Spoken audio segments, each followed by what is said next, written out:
one of the big gaps I see today, and I need to share this with you, is, the process itself. There's zero question in my mind, whatever's broke in business development can be fixed. Zero. So I don't care what your situation is, it can be fixed.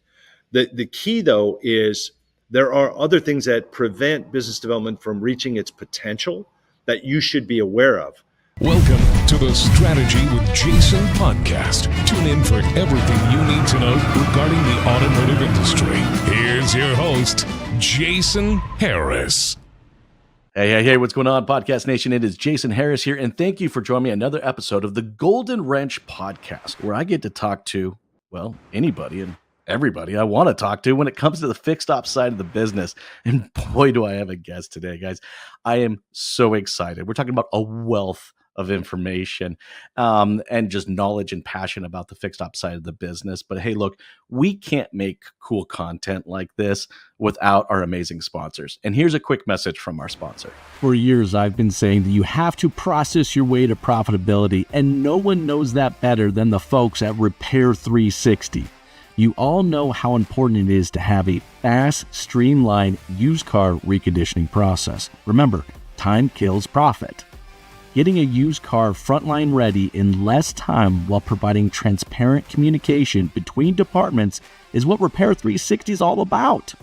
With Repair 360's automated used car recon manager, you will drive recon times down while giving sales the visibility they need to stop complaining. Oh, no, I'm just kidding. I'm just kidding about that part. Anyways, you have to check out their website at repair360.com and see how they can revolutionize your reconditioning process.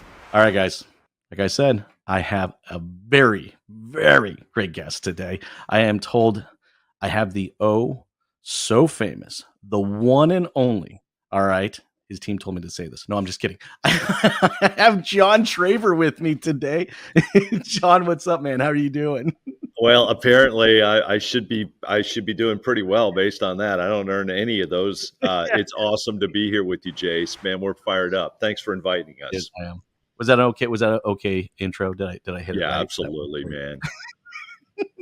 Man, dude, I am excited. We got, hey, for everybody out there watching, listening, me and John have had some time now to actually just get like chit chat in the background and just like, guys, you better be in a place to take some notes. I'm just saying this. I want to start this podcast off with just like, if you're in the car, that's cool. I want you to listen to this, but there's definitely going to be some note-taking elements in here. So make sure you're in a good place where you're able to do that. But here's what I want to do, John. I love kicking off these podcasts with a little origin story. I mean, because I'm fundamentally fascinated just how people find their way into this crazy little world we call the automotive industry. So John, if you're cool, let's start there. How did you get started in the automotive industry? Yes. Well, first of all, thanks for telling me this question was coming. Off screen, we chatted a little bit in the green room early. Jace has this sort of 3-bucket concept of how you get in the business. And I told him, well, I would be a combination of number 2 and number 3. So to your point, I kind of fell into the business, as some say, and I have this strange feeling there's many of us that do, right? I hear you sort of chiming in there. And then I was sort of coaxed into it. My girlfriend's dad told me that he saw something in me and he said I should come into the dealership and interview with him. And the last thing I wanted to do was sell cars. He ran a Honda store for a big dealer group in the Midwest. But he did have a parts driver job available, Jace. And it was summertime. I was working my way through college and I thought, man, that would be the job, Just drive around, listen to music, deliver parts. That'd be fun, right? Yes. And by the way, that was back in the day when you and I were sporting mullets, right? So, I mean, it would have been great. Anyway, I went in, I interviewed with Bob. He put in front of me the DISC, the dominance, influence, steadiness, compliance. For those that really know the tool, it's the Performax personal profile. I love it. I took it. He said, come on back tomorrow. I'm not sure what that was about, but I came back and he said, I got some good news and I got some bad news. And I said, okay. He said, the bad news first. He said, the parts driver job isn't available. He said, we filled it. And I thought, okay, well then what's the good news? He said, the good news is you will make a great salesperson. And I felt my stomach sink. I was pretty sure he had misread the profile, but I just never really. And so I started thinking about Hondas, and so I said, so the Honda product I don't know a lot about. And he said, oh no, he said I could never have you work here. He said we have an opening at the Dodge store though up the street. Nice. Yeah. So I was being shipped down the river to, this is in the 80s, right? This is 1986. And that's where I would interview and eventually get my first start and sell. And that's how I got in the business, brother. Dude, I mean, look, that's a fun time, actually. You know, when I think about Dodge, all right, and I think about all the different eras and time frames, right? I mean, look, you had, okay, back then you would have had like the Dodge and Mitsubishi like alignment. So you would have had the Stealth, right? Yes. Oh, yes. yeah. Yes. That was hot, right? Yes. I know you were going Mitsubishi here. I know. Right? I know, because that was that time Do frame. you remember the Montero? Oh, yes. Yeah, right. The Montero, bud. It was great. And the Eclipse, which was collaboration. eventually the Laser, the Plymouth Laser. Yes. Okay, wait a second. That would have been when Dodge did that Shelby collaboration. Do you remember the Shelby collaboration? It was on what car? Oh, yeah. It was a horrible car, too. It was like 170 horsepower K car or something. What was it? I don't remember the name of it. Do you remember? Vaguely. I remember selling K cars and making $75. I remember selling the Omni America that we souped up. Yeah, the Omni America that's what it was. That's what it was. I had to rattle the old cage there a little bit to find that one. That was in the annals of history. Edition. Oh, no. Like, hey, man, that's a great time actually to be at a Dodge dealership. So that's fun. That's fun. But you know how it is. Once you're in this business, like it gets in you. It's in your blood. Like, good luck getting it out. So no surprise to me that you made a career out of this and really kind of committed to it. And I'd love to kind of talk a little bit, like, what was the transition point for you from kind of the sales to the variables side? Because here today, you're running and operating one of the largest, fixed ops support businesses. I would call you maybe more of like a fixed ops partner, businesses out there. Like, what was the transition, for you from kind of the sales to the variable side? Well, I would say learning was my path. Learning. So let's go back to that getting hired at the Dodge store. I was the youngest guy on the floor. Most of the guys around me are old enough to be my dad. I was kind of in a stupor. It's kind of like, what did I just do? Why am I doing? I know why I'm doing this. I got to pay my way through school, but I don't know why I said yes. The first week I didn't sell anything. I got called into the sales office on a Saturday. My girlfriend had come by and said hi. She had went to a wedding, and the GSM, Dick Hattenauer, rattled my cage, and he basically said, look, if you don't sell a car, we're going to fire you. And I think that's where my career started. The challenge, getting poked in the chest, I was respectful, but in my head, I might have had a conversation, right? And, I just thought, gosh, I guess I'm either in or out. I better just get in. And so I was able to sell a few cars that month. That was June of 86. July, I might have sold 14, 15 cars. I was salesman of the month in July. It was enough to be salesman of the month. So that wasn't a great job.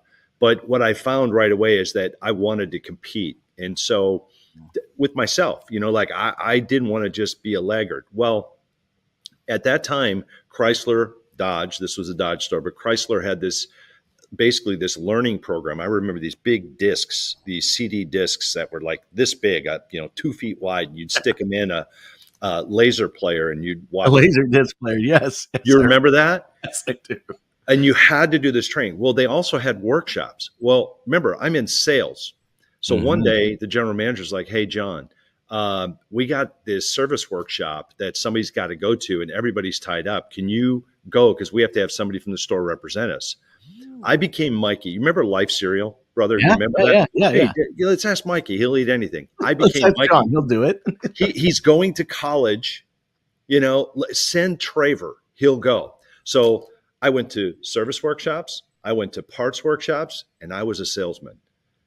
So that's how you made the connection, right? Because that makes sense, right? Like you can see how all this now interconnects. That it's not just one cell or two cells, but it's a holistic kind of thing. So okay. So you get into that. Now this makes sense. All right, continue.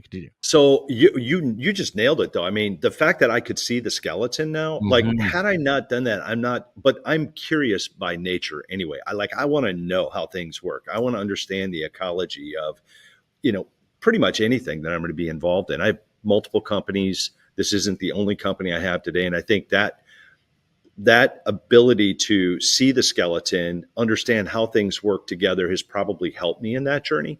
Yeah. Um, and anything that I've worked to develop over the years, I also think that was like the way I was bent, the way I was made. Mhm. And so I tried to use that gift. Do you have to have that? If you don't have that gift, can you still? Absolutely. You just got to figure out what it is and migrate your way there. So what happened, Jason, is after a year, I understood the business. Like I had an advanced degree on how everything Yeah. worked. And so I end up, I'll tell you what happens.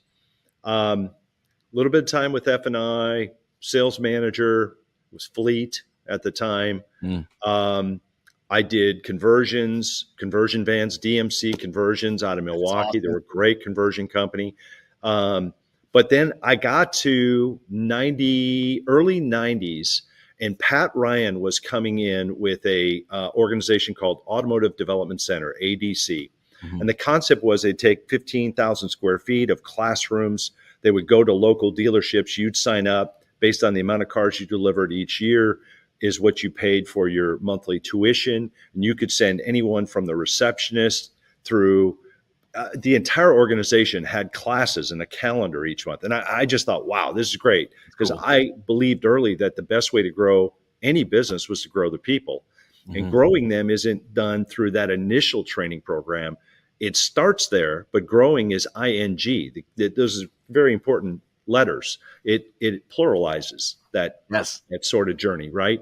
And so I was really excited. Well, I'm going to tell you something about that. Russ Darrow. So at this point, I forgot to tell you, I got hired by Russ Darrow as the director of corporate training out of the West Bend Ah, offices. now you're really getting deep into it. Now you're really getting behind the curtains and stuff. All Yep, right. I'm Yeah. doing service and parts and, Ah, advisor training and, 5 o'clock, I buy pizzas. Okay, now we're going to do cutaways of tires and hoses and we're going to build our own upsell board and all seriously. I mean, this love it. was, yeah, that's sort of what was happening. And so what was great about it was forget the content for a second. What you're learning is you're learning how people learn. Exactly. If you're committed to teaching, you're going to be equally committed to the student, right? And you can see in their body language, their eyes. Fast forward years later, I married, have kids. Now I'm coaching multiple little league teams.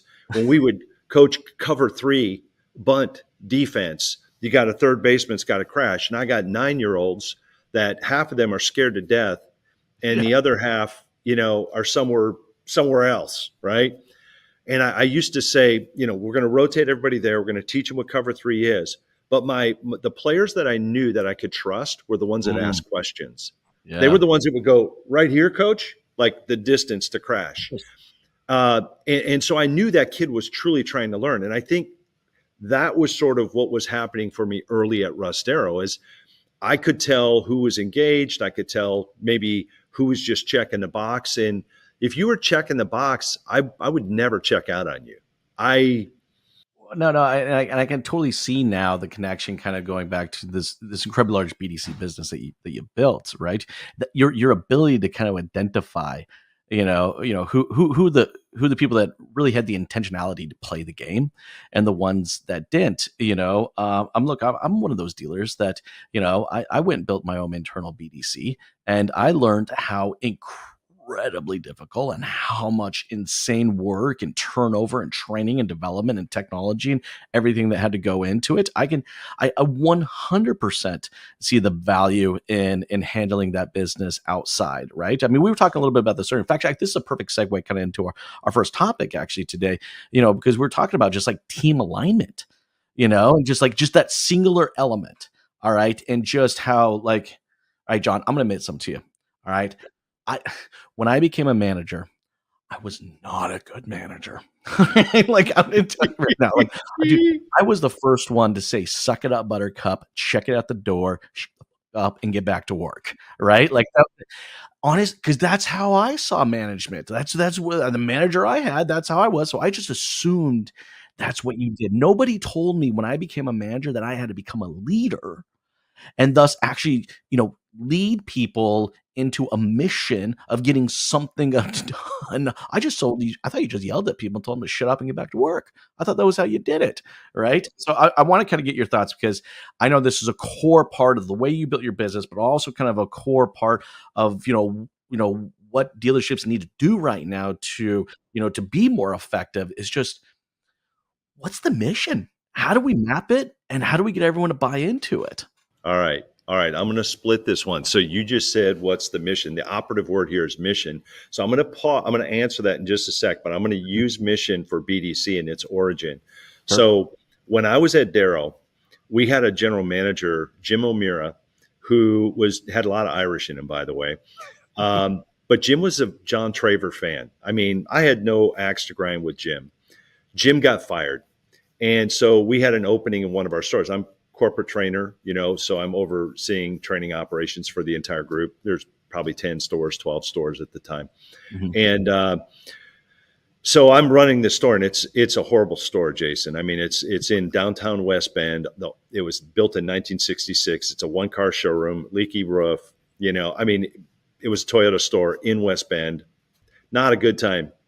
But I knew that, I kind of had an X on my back, because it was like, oh, here's the corporate training guy.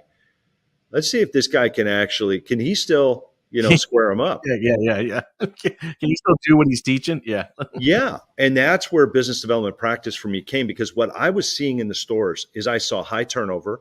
Mm-hmm. With salespeople. All right. Why? I'll tell you why. Because they made the bulk of their living off of fresh ups.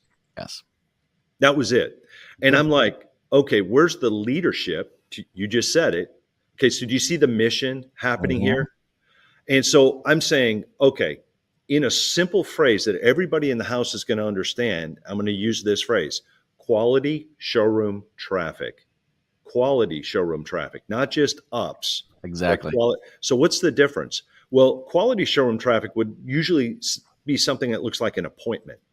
And an appointment, if you just landed here from Mars, would be somebody who knows they're coming in, knows who they're working with, has an assumption that the person they're working with understands them and what their needs are, and is going to be prepared for them when they get there. Therefore, the results are going to be a little different. They're going to close at a higher rate.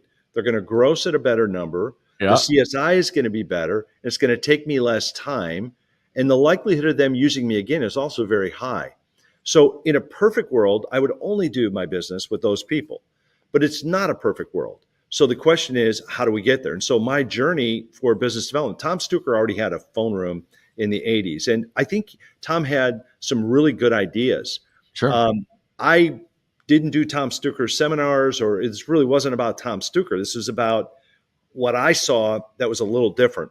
Mm-hmm. The phone room at the time was different than what I was trying to build. I was like, okay, I need a manager for this area.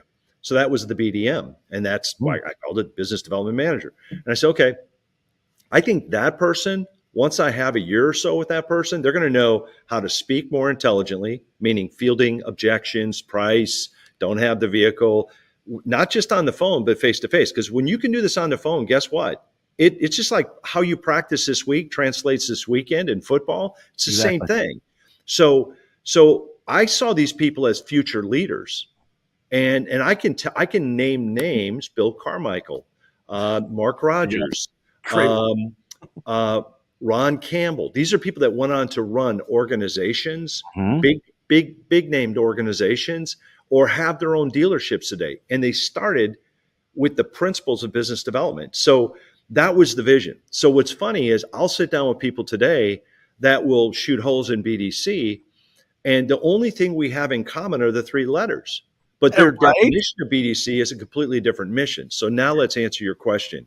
I got to jump in one second, because I love finding a rabbit hole. So you'll find sometimes I go squirrel. All right, I'll go squirrel on you, right? Because I really think everybody out there watching and listening, needs to just kind of take a moment and really just kind of chew what John just said here. Because I am 100% with you on this thesis. It is frustrating to me to see how many business development centers out there are truly not developing business. And the KPIs that they're using for measurement is absolutely ridiculous. Look, in 2010, as a general manager, I decided to just fundamentally stop measuring leads. I just didn't give a crap. I didn't care how many leads I had coming into my dealership. The number I cared about, and the only number I really kind of cared about, was how many conversations, meaningful conversations, was my staff able to produce. And again, I hired my staff because of their ability to have a conversation, not to work some 75-day CRM scripted whatever, right?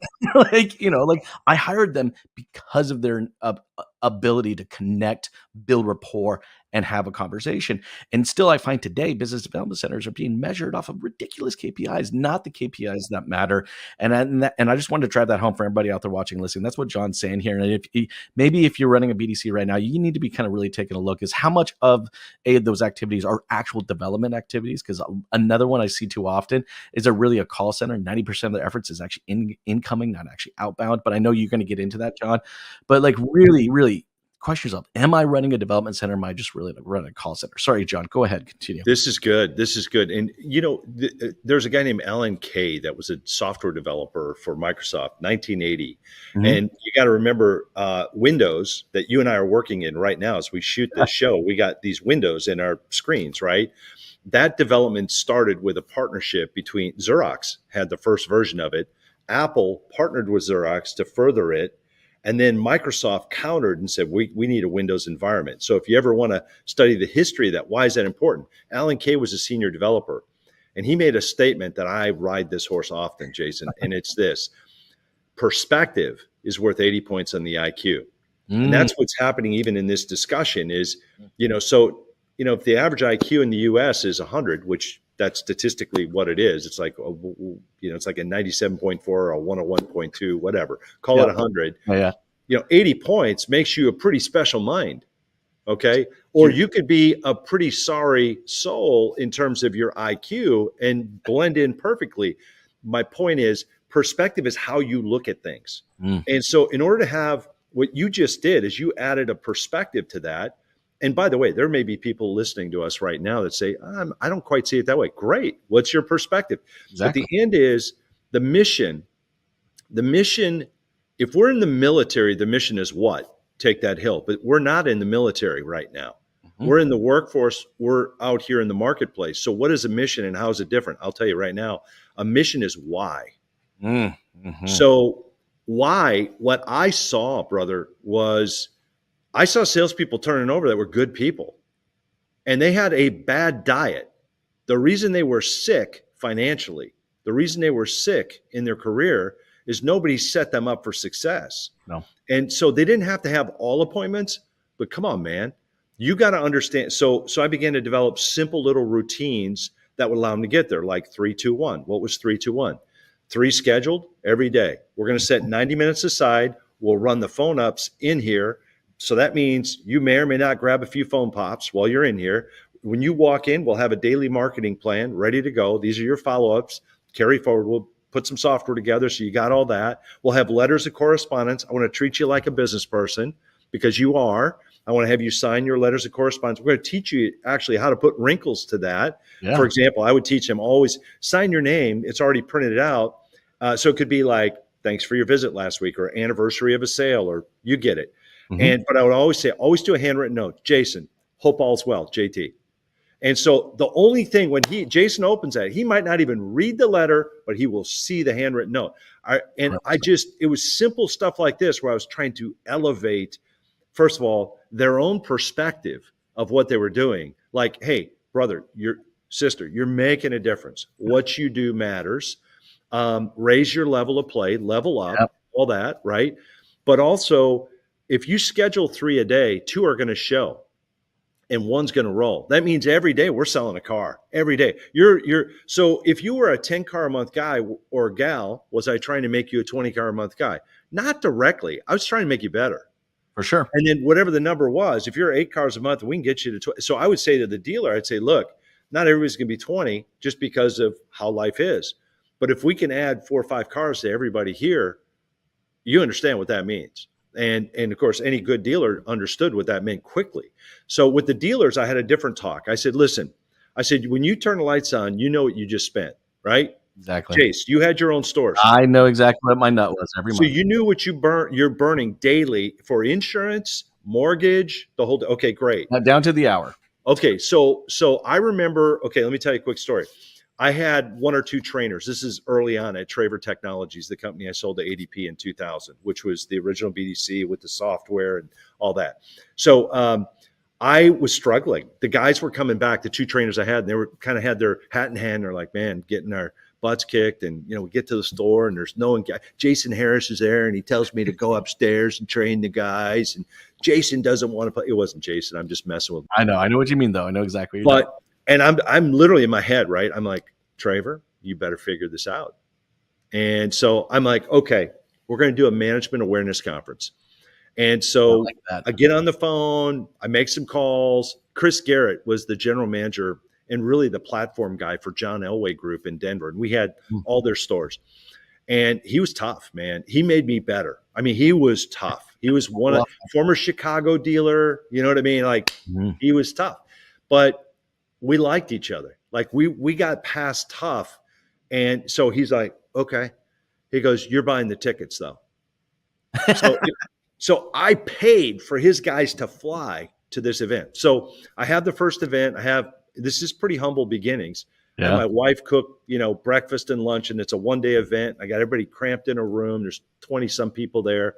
And I got Vic Vaughn sitting right in the front row. And Vic will tell you, I mean, his patience was like that. And I'm thinking, well, Traver, you better open this up well because you're going to lose them if you don't. And so this is what I said. I said, well, times like this are precious. So let me cut right to the chase. You won't need to know everything about BDC. And I can't possibly teach you everything about BDC in a day anyway. But what you're going to know in the first 30 minutes is going to change how you retail. And the very first thing I want to share with you that you have to walk out of here with, I'm going to tell you in the next 5 minutes. So now I had it blocked down and I said, it's 2 words, appointment ratio. Write that down.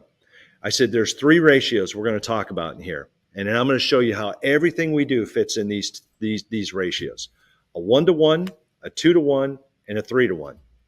So the first number is the number of salespeople you have on your floor. So if you have 10 salespeople on your floor, a 1-to-1 would be 10 salespeople. And the second number is the number of confirmed appointments, Jason, when you turn those lights on, you see on the board for today.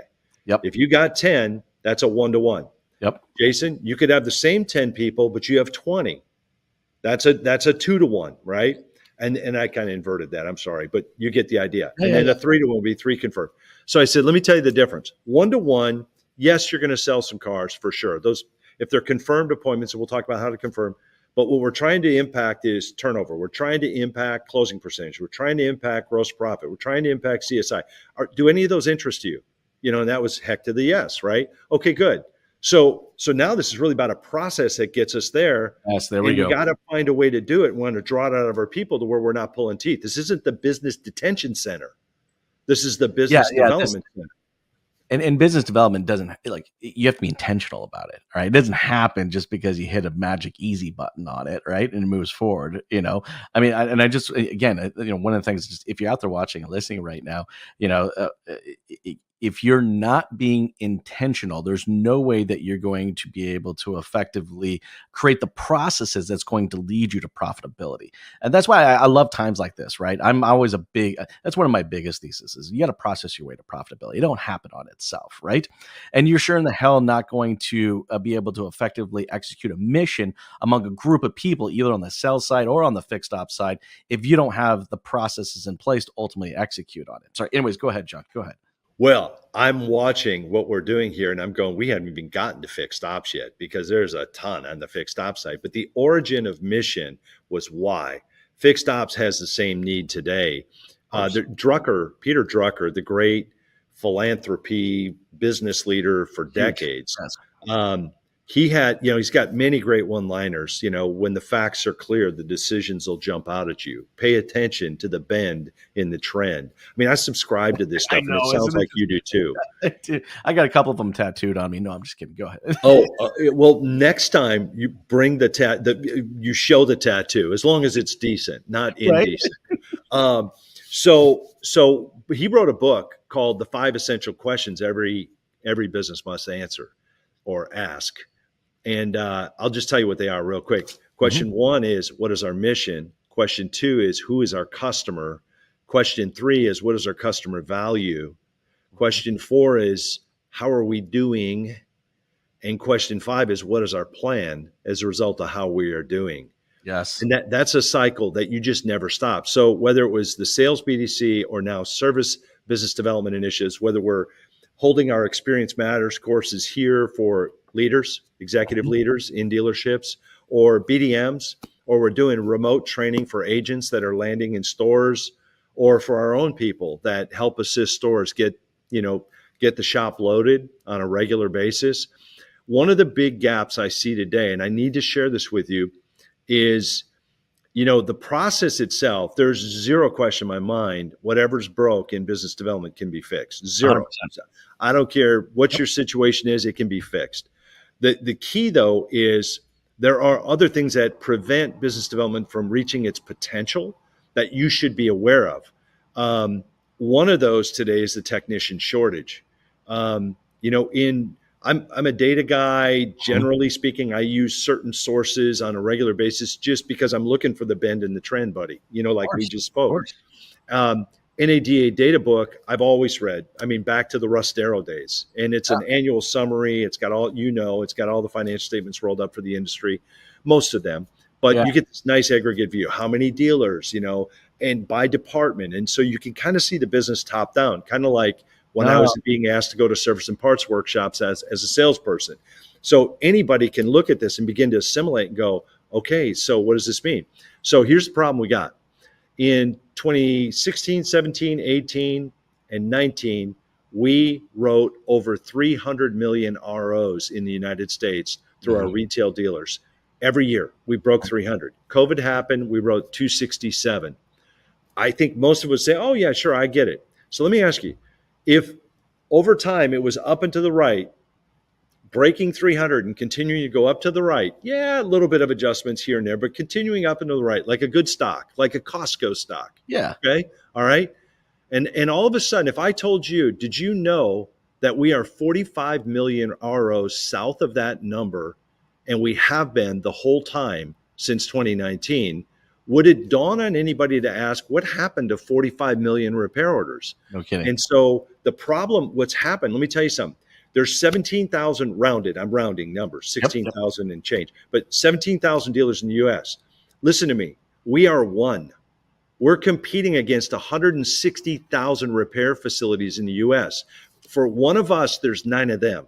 And I'm so glad you brought that up. I mean, I get into this conversation all the time. I'm dumbfounded to find out still today how many service managers or directors I sit down to help maybe develop out marketing strategies to come find out that they think that their competition is the other Ford dealership down the street. And I'm like, we're not talking about the 16 other non-franchise entities that are fighting for the exact same oil change and maintenance business and so on and so forth, but I'm with you on this. I think like everything for me kind of breaks down to 3 categories. It is usually a people, process, or a technology. And it's usually in one of those categories that is broken, hence the reason we're not hitting the profitability levels that we can be, right? And sometimes it could be a technician shortage. Hey, it could be a piece of technology that actually doesn't even work because it got hacked. Whatever it is, it always seems to fall into one of those 3 categories. But now, and I think this is a perfect segue kind of to our next topic that we were talking about earlier of like, who is our customer? Because I mean, how many people out there are running shops and thinking that, it's the people that right in front of me in my database are my customers, and we're forgetting there's an entire world out here. And I know you got thoughts on this, so I'll let you kind of take it from there. Yeah, rapid fire. 82% of the customers we work with have anxiety about coming to the dealership for service. That's Hell who our yeah, customer makes is. sense. 65% are female. Um, Most of them can get into an independent between 1 and 3 days. And here's the bad news. We're averaging over a week as Mhm. retail stores, over a Mhm. week. So the degradation of loyalty, you and I are so aligned on the loyal. We could just do a podcast just on that. I think we should. Anytime, anytime. And I love learning too. I love learning from other perspectives. Your example of having the Nissan dealer within 3 miles, but you're not. It's not about retention. It's just convenient for It you, just but gets you're not close to me. loyal. Oh no, I mean, in fact, actually, I'm not even necessarily overly happy with the results I get from them. I mean, it's like, I love the fact that they're always leaving crap in my car. They love leaving that dirty, filthy little piece of paper at the bottom that I have to go find some place to throw it away in. They've never once been on time with any type of time slot of when the vehicle's actually going to be ready. But I go there because, it's a few miles up the road and versus me, going halfway across the other city. But they think probably based on their data that I'm a loyal customer. That's not the case. Anyways, go ahead. Sorry. The Go. question on why loyalty, if one is jumping in this conversation, say, well, we're doing great. We're Yeah. netting X amount of dollars a year, and there's no pain. And why is loyalty so important? Well, for starters, in most businesses, the most expensive part of the business is acquiring the customer. A huge, huge expense. I know that. I do a lot of the marketing. Yep. So there's a term in automotive called, it's an acrostic, UIOs, and it stands for units in operation. What is that? Those are people who you wrote a check to, and in today's money, it runs over $600 a car advertising cost, Mhm. 6.25 per NADA. So $625. So if we spend 100 grand a month in advertising, or 60 grand a month in advertising, we sell 100 cars, we spend $600 a car. Okay. So that just simple math, how we get there. So if you wrote the check and now we have the relationship, they're driving your vehicle, right? That came out of your store, then in theory, you would nurse that investment over time. It's like buying a boat, putting it in the slip. I know you live on a lake, but I No, can't imagine you not going down and breaking off that key and going out on the water, right? The idea I'll is, probably do it after this call. Actually, here I'm going to throw one real quick at you, John, because I think you're going to get a kick out of this. I to my success, I had some amazing mentors. So I really do credit a lot of my success over the years in automotive industry to some amazing mentors that are mine. I had one tell me when I bought my first dealership. He goes, "All you need to do is sell 5,000 cars." Really? Because I plan on doing a lot more than that. He goes, "No, that's all you need to do. You will build if done correctly, you will build a huge business just on that." Anyways, go ahead, John. well, that person's mindset, he or she, they obviously understood, you know, the customer first, Yeah. and they worked their way back, right? Because if you do it right, that's the value of loyalty, is you can, but you don't have to write the check. But if you don't, you have to write the check. Next point, Yes. per vehicle retail advertising costs, I knew back in the late 80s, as I looked at those numbers, I'm like, well, that number's always going to go up. Mhm. That there was never going to be a time my ad agency is going to show up and say, hey, great news. They've cut rates in half, and things are, when we migrated from print and TV and radio pretty much to digital, it's not like rates went down. They said, well, they'll already say yes to this amount. So we know we got that much juice to work with. True or false, Jason? Yeah, 100%. Absolutely. It's not about cost. It's about No, what not the at all. wallet will bear. And so that sucker has always walked up and to the right. So you have this born cost, and you only got so much room to make money in new cars. Yes. There have only been a few years in the last 20 where new car departments historically remain profitable in this country, right? So Some worse than others right now. I mean, I'm sorry, guys. If you're a Stellantis dealer out there and you're watching and listening, my heartfelt apologies. Go. No, I'm just kidding.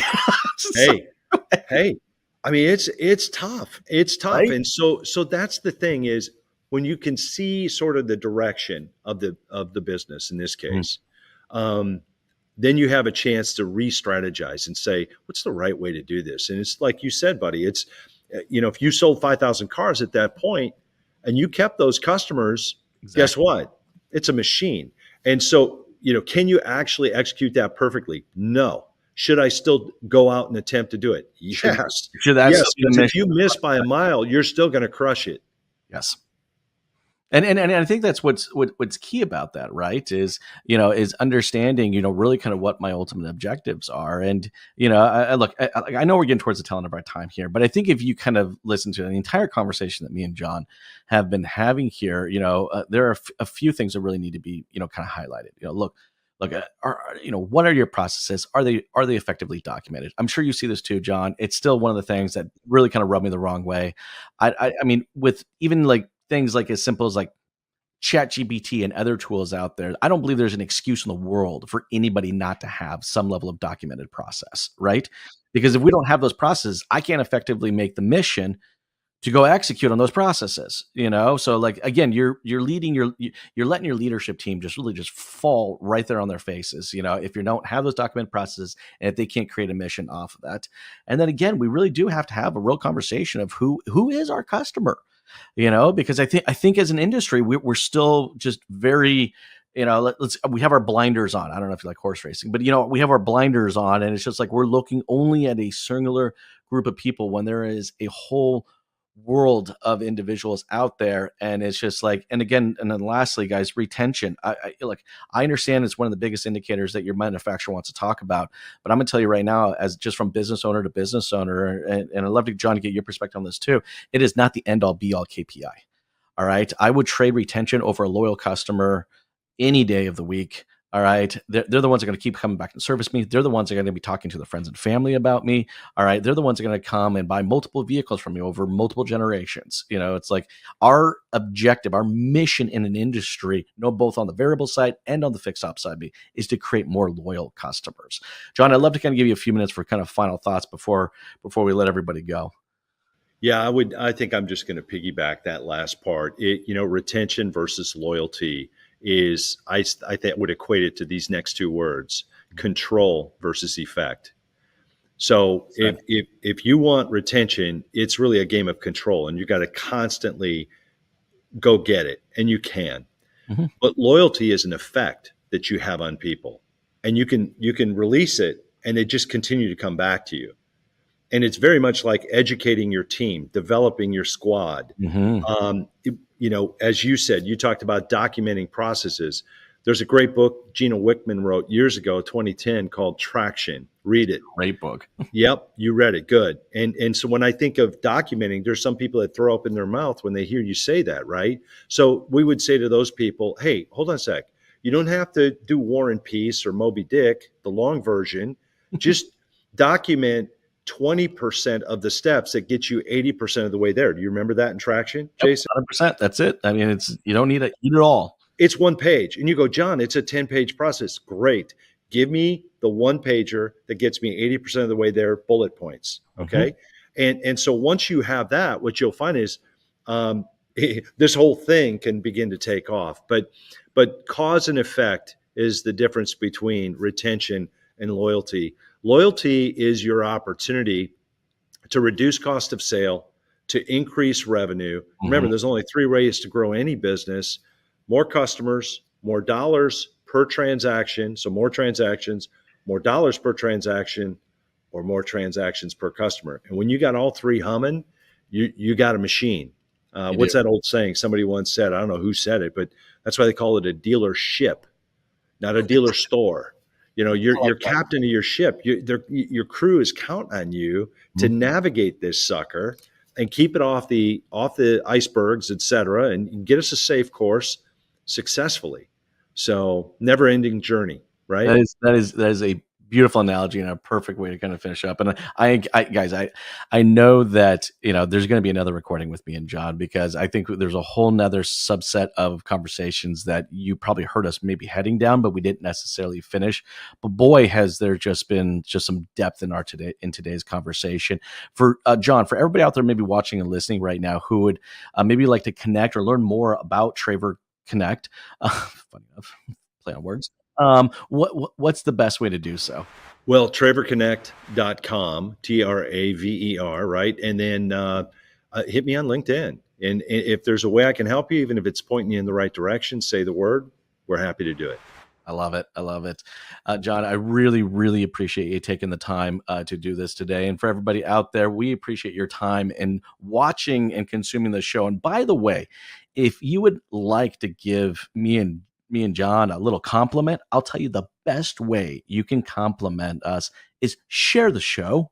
Okay. If you got a friend or a colleague or a manager or an owner that needs to listen to some portion of today's conversation, there is no better compliment that any content creator can ever get when you share the show. All right. Thanks again for everybody and for your time again, John. This has been a blast. I'm sure we'll be doing this soon. You all have a great day. Thanks, everyone. Thanks for tuning in to the Strategy with Jason podcast with your host, Jason Harris. Remember to like, comment, and subscribe.